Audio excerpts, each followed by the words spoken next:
click record. So now you know anything you say and do will be counted against you. So just so you know, for posterity's sake, you can add what you like. If you have not introduced yourself and you would like to, let me know in the chat. So I've got that up and I'm watching it. So if you ask questions, I can either answer them from that, or I will call on you and ask for clarification or have you introduce yourself if you'd like to. So a couple of you, I caught this, and I don't know if any of the rest of you caught this. So sometimes when I hear someone say this, what I really want to happen is for you to get into like where you're at right now and what you're going to do going forward. And so when you describe yourself, I'd really love you to start thinking about saying, you know, in the past, before this, I wasn't regular. Before this, I've always put it off. And that just kind of says, okay, that was then, like roadkill, right? We don't drive looking at that, right? We have to look forward. And that just can help you. If you can say it that way, you can also use it like data. You know, I loved 7th grade science. I never liked chemistry and physics in college, but I love 7th grade science because you could fail the actual experiment, right? And do a good write-up about what you learned about it and still get an A. I mean, that's magical in my world. And because usually I failed miserably with my partners, but it's true now too. We can take the data from the times that it hasn't worked or we didn't stick with it and figure out why. And I'd love for all of you to do this too and think it wasn't necessarily that you failed, the program potentially failed you, given the research hasn't been there for women in midlife, the difference between our hormone needs and the way we fluctuate on a 28-day cycle instead of on a 24-hour like males do. And it's also very different. So just a mindset shift for all of you going forward. And then I really want to hit a practical one. So I think Shannon, it may have been you who asked this about how do you plan and put the pieces in? So I'll talk a little bit about your strength training days, your interval training or movement of other kinds, whether for you it's walking or whether you're enjoying already Pilates and yoga and you want to incorporate that as you go along. But I also want to say this first, for any of you who are just starting to move more and this strength training is the first thing you're doing, that's enough.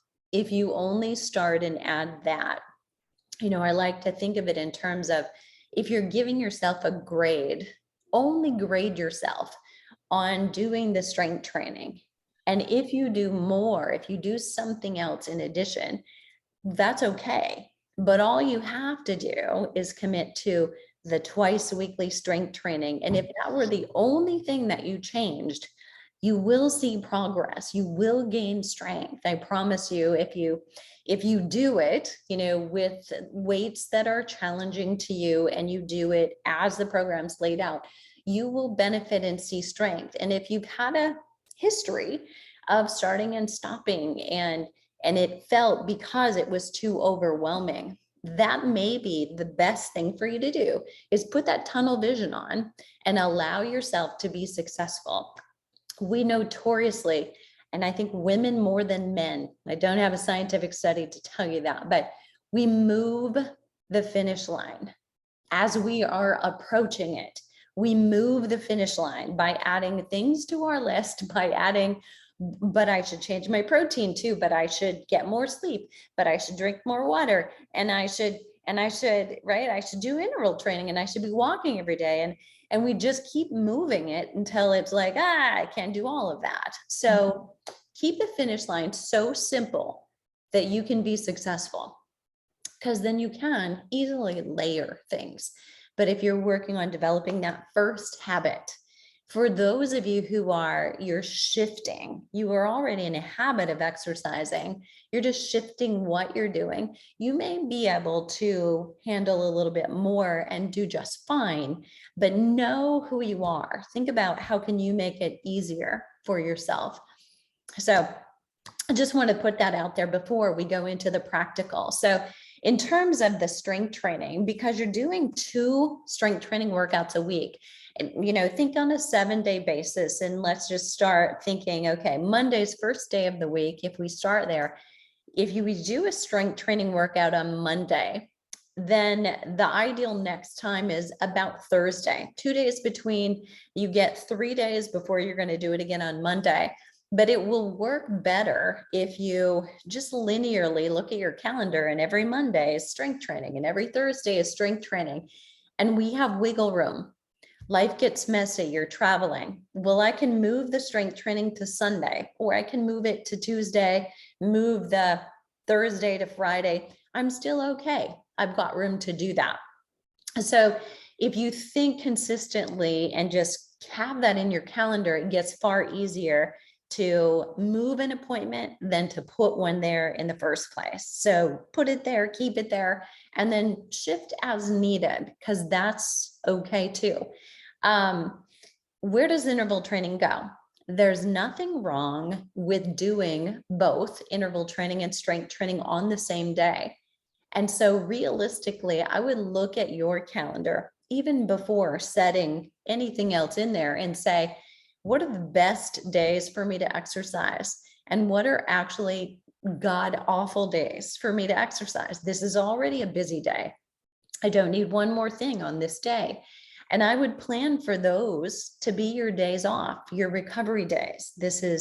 I want to be somebody who moves and maybe stands more at their desk, or who takes the dog for a walk, but not necessarily do I want to plan an exercise session that has to happen on that day. Allow that to be your built-in recovery day. And that can be far more comfortable, and for you not to see, here's what's happening, and mentally just go, I didn't get it. And then we start that spiral of, well, I didn't do it perfectly. Right? And it's so easy to beat ourselves up for missing that. Sometimes it's just the universe or Mother Nature interrupts us and gives us the recovery day we needed and we wouldn't take ourselves. So let that happen to you, and realize, especially if it's an experiment for you and you're used to exercising hard all the time, realize that your fitness level actually may go up because you have a little bit more recovery between the punctuation marks that are the strength training or the intervals. So my ideal would be for you, if you have this option and you want to add the interval training, is that it's at kind of the same time of day that your strength training is, but on alternate days. So Mondays and Thursdays, if those were strength, your Tuesday and your Friday might be your interval training, or it could be Tuesday and Saturday. So you're fresh, you're rested, it's been 24 hours and you're not doing the same kind of thing, you're doing something different, unique. So you're feeling fresher, you're more likely to work harder. In terms of weightlifting, you're more likely to be able to lift heavier or do more repetitions to fatigue and not feel like it was harder. So you will work harder, but not think it was harder. And that's very important.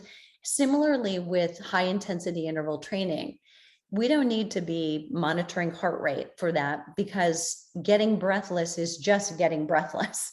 It's not going to lie to you, right? I mean, there's no, well, was my heart rate high enough? Breathless is breathless, period, end of it. And if we were to put you on a treadmill and say, how fast can you run? And again, it's not the point, but it's a good illustration. On a day when you're already fatigued, you won't run as fast, right? Or go as far as on a day when you're fresh.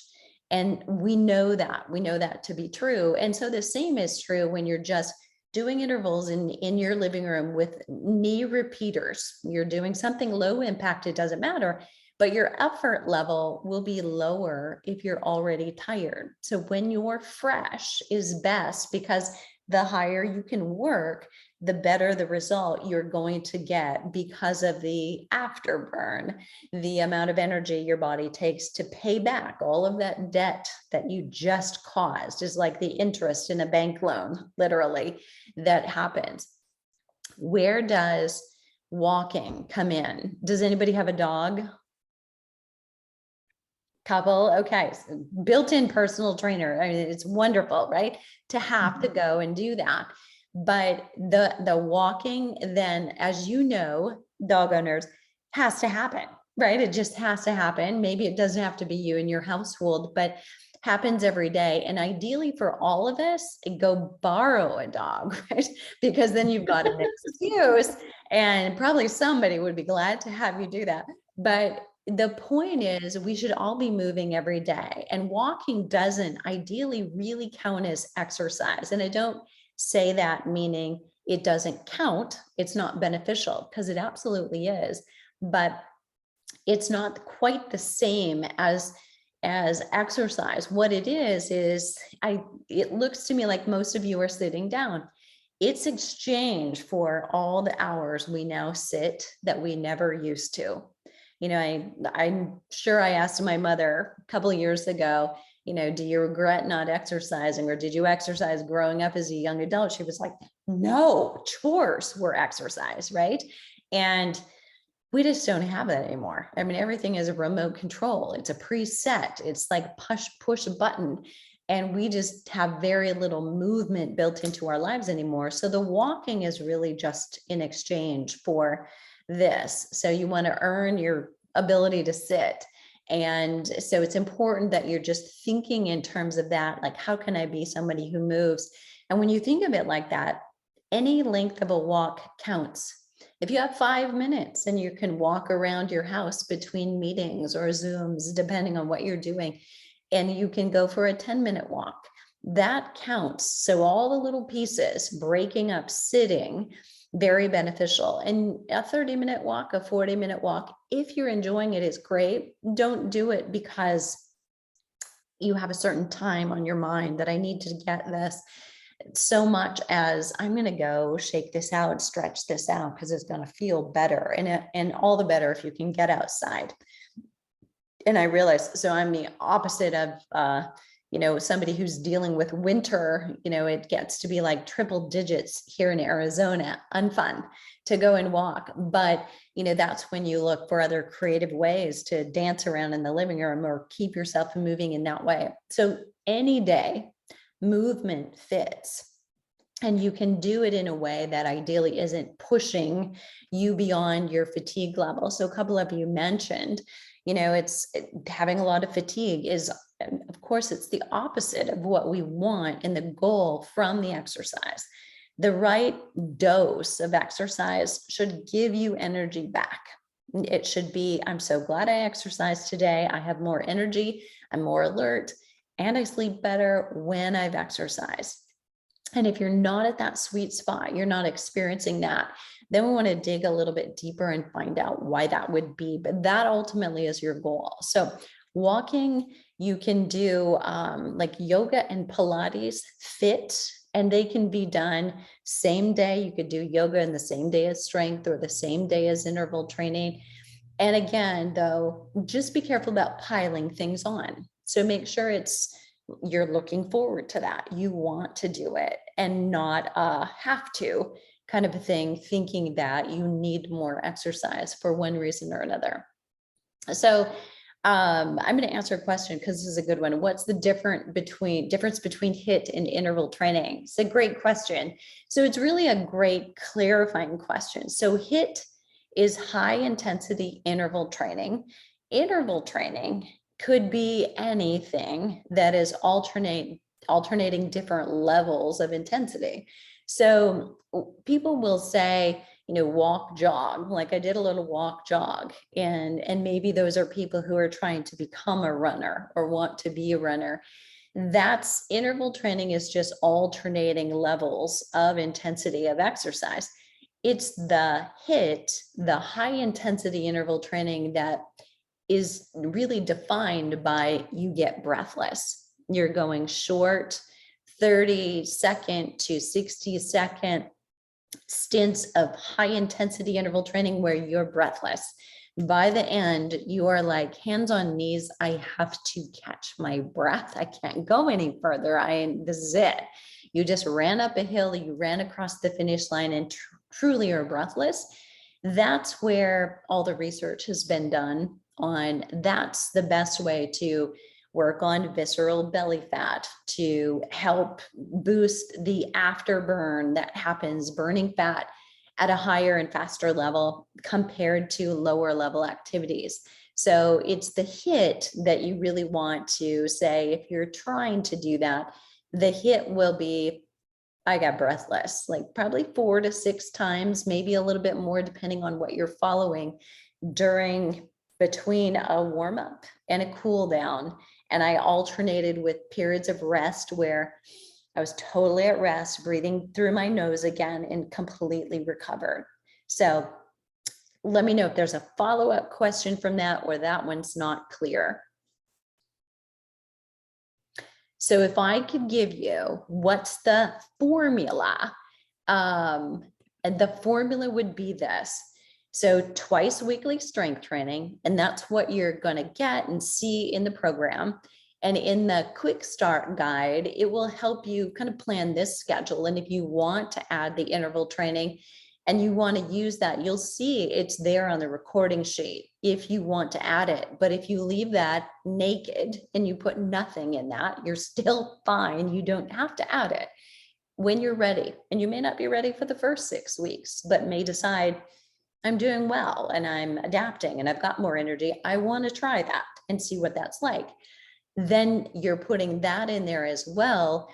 So I do two strength, 2 high intensity interval, and fill in all of the rest with walking. And we want to stretch, go through range of motion exercises every time we exercise. So mostly at the end. So that's when you're going to get the most range of motion. The muscles are most warmed up. And for those of you who know, I've got a particular ankle or a particular knee or a hip, something going on, you may choose to stretch before you exercise as well. But most of the research, as much as 20 years ago now, shows that if we do a lot of stretching prior to exercise, we can actually weaken the muscles. So we don't get as much explosiveness, we don't get as much power or strength. So yes, warm up, go through movements that mimic what you're going to do. And the warm-ups are all included, by the way. So you're not having to come up with them yourself, but then go through your cool down and truly do it. You may find, if you're a little stiffer, if you have a tendency toward arthritis, that you choose to do more stretching than even what's included in the cool down. And I encourage you to do that.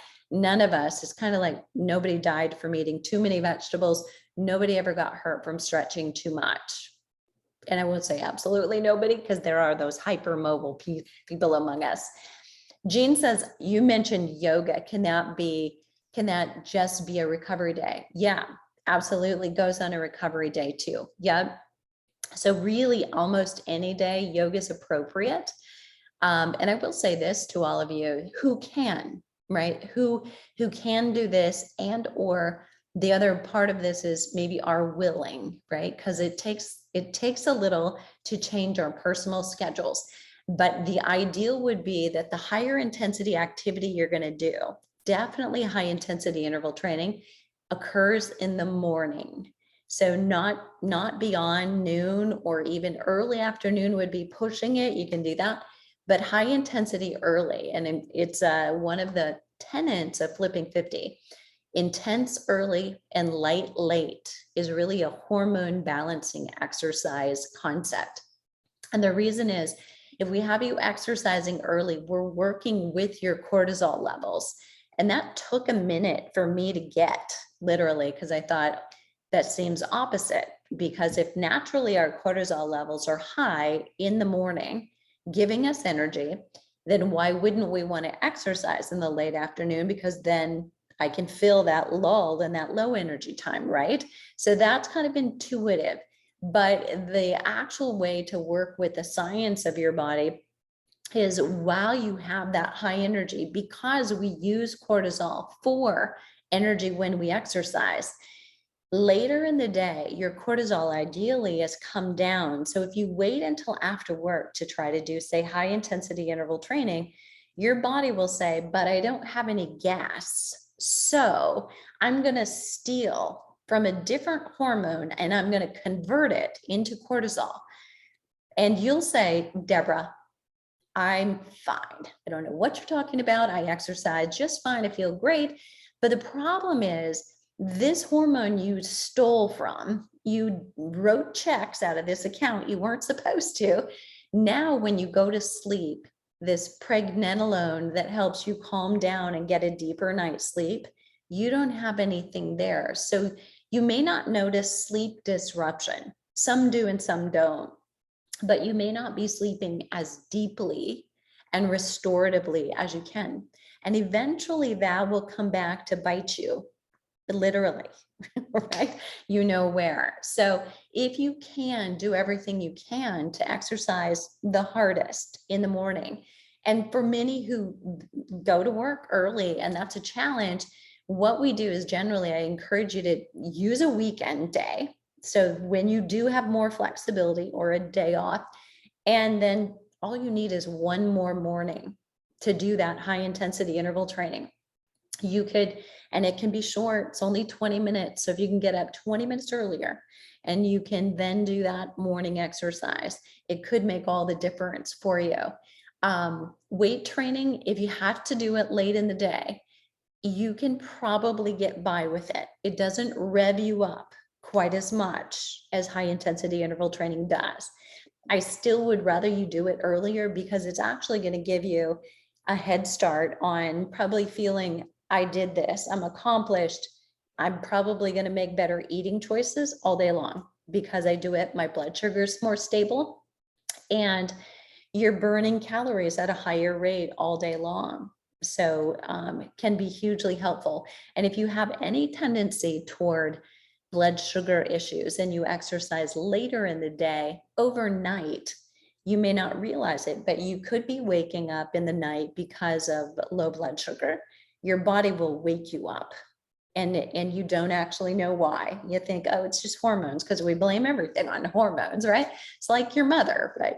And instead, it could just be lower blood sugar because you exercise and maybe you did have dinner, but you're still with low blood sugar or unstable blood sugars, you're tending to burn through it. And now 2 o'clock in the morning happens and you can't get back to sleep, but don't exactly know why. That can be a part of it. You generally won't have that problem earlier in the day. Okay, another question in the chat from Deborah. I rebound for about half an hour per day in zone 2. Would you recommend that fitting into this program?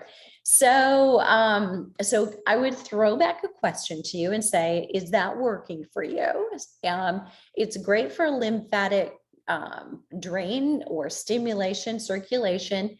And if you're feeling really good doing it, then what you're doing is simply layering in the strength training, but that would be kind of your equivalent to walking, right? So rather than going for a walk, you're rebounding.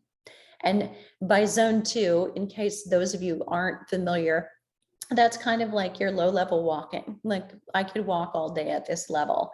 I know I'm exercising, but I'm walking at a level where I can talk comfortably, not so much between breaths, really out of breath. It's just, that's a very comfortable place. So that's kind of where you're walking, like you would be walking with a friend and you could have a conversation. So I would say that's kind of your equivalent of walking, but I wouldn't add more onto it.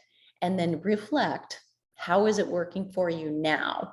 Because I think that's always the question. Before you add something else in, let's consider that.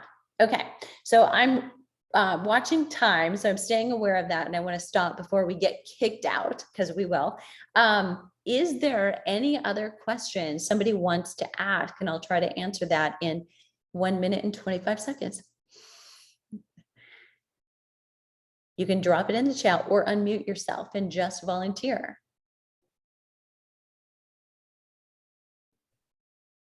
I guess maybe we all have a question about hormones, because that's of course something we're all probably dealing with. Will we get any advice along the way about that? Yes. So, and keep in mind, I've just given you some. So we talked cortisol, we talked insulin, and absolutely. So as you're going through, some of the things that we'll be asking you back will be about, are you doing HRT? Where are you in regard to menopause and post-menopause? Absolutely. So Barbara says, do you post a calendar of workouts we're supposed to do? Barbara, you'll be logging in to the workout area with the videos.